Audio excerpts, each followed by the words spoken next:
Hey guys, it's TheAndySan from Chrome Sparks here, showing you how I play Riff Idea number 2. When I originally did Riff Idea number 2, it was in standard E tuning, but I decided to change over to a drop D tuning for a slight ease of chording and some extra heaviness. So this will be a bit different than the MP3 that's on MySpace right now. So once again, as with Riff Idea number 1 and with all the other Riff Ideas, I'm going from my K Les Paul copy, Behringer Ultra Chorus, a Digitech Metal Master into a Johnson Reptone 15 super crappy amp. And once again joining us is my mom's tiger painting. And I think with the better lighting you might be able to see the figuring a bit better, or not. But you can definitely tell it's a brown guitar, not a black guitar. So I apologize if like the top half of my head is cut off, although some people might not mind. And without further ado, here is Riff Idea number 2.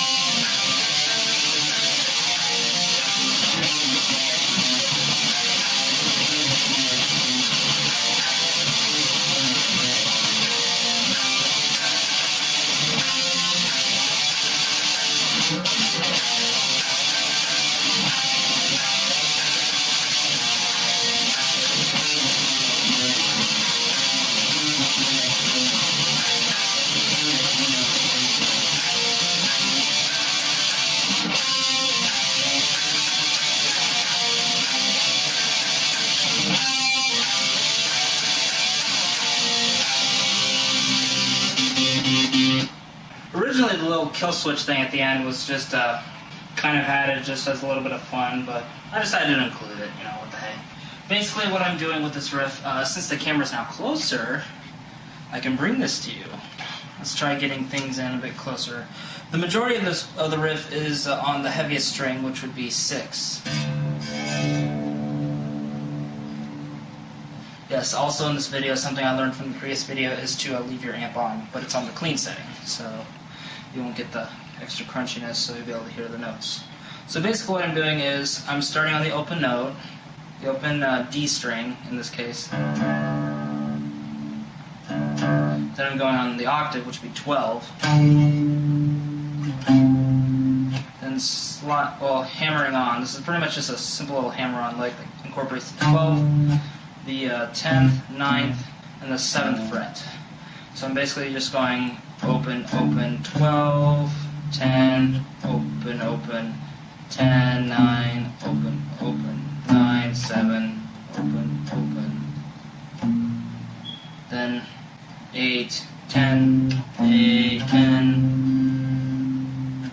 So it pretty much incorporates, it's a very kind of chromatic lick. It incorporates everything except for like the 11th fret. So we got this, and this. So slowly it goes.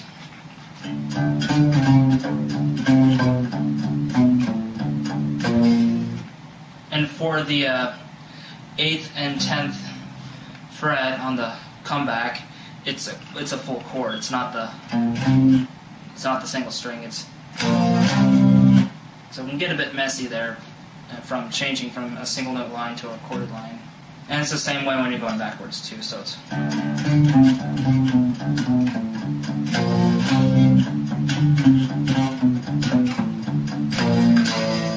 And here I'm going from the 8th back to the 7th, and it's chorded.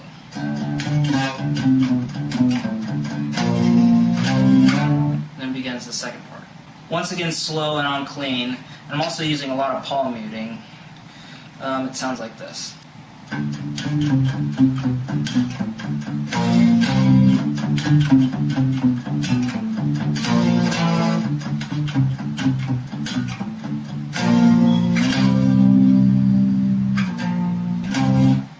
That's the first part.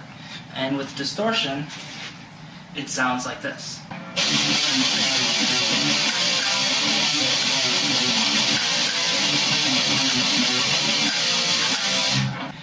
first part and the second part kind of bleed into each other a bit quicker than it did with riff idea number 2. With the second part of riff idea number 2, on the second go around after the, it's a bit slower than the original go, because the original go is, it's about that fast. But on the second time you do that, it's a bit slower. So going from to, kind of let those chords ring out a bit longer. And then, now sliding with your ring finger, especially doing a full chord, is a bit difficult. And I can't even do it sometimes. So basically what I do is I go from the 10th fret, slide all the way back to the 12th, so going from, then like a little ghost note, which is basically muted, just something like that. And then this is kind of hard, especially switching from drop D to a standard power chord shape, which would be the 8th and 10th fret right below the 6th string. So 5th and 4th, 3rd if you can, but it's not really necessary. So it goes.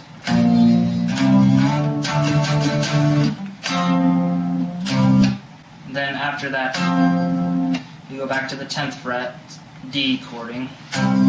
So it's, then you slide.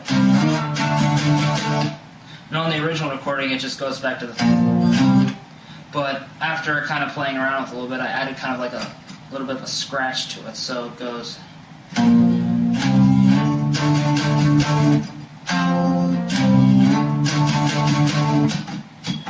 In order to get that, you heavily palm mute and just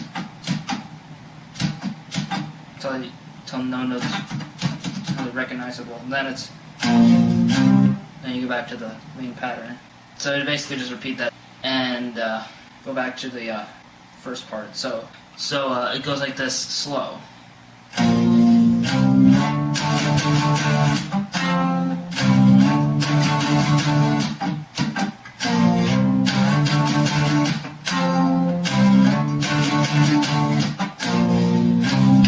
Back to that whole thing.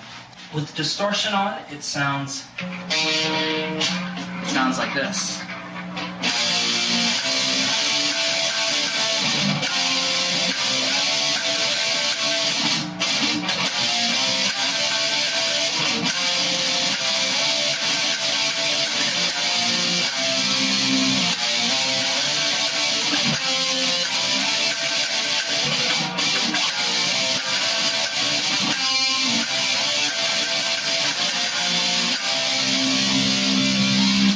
Then it goes back to that little pattern.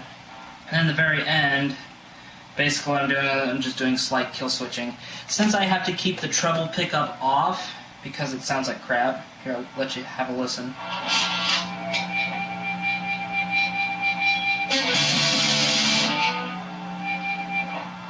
They can get really noisy, even noisier than the neck pickup. So basically I just keep it killed, and it provides a nice little kill switch for, you know, either killing it when I'm talking or just for little switch effects like this.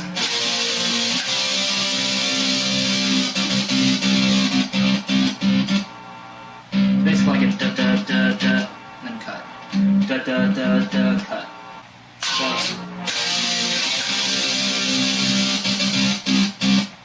if you can add extra ones, it's kind of cool. It's basically the little like rhythm you're following is da da da da da da da da.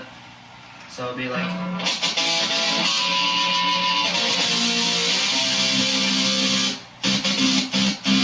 I can't get it right.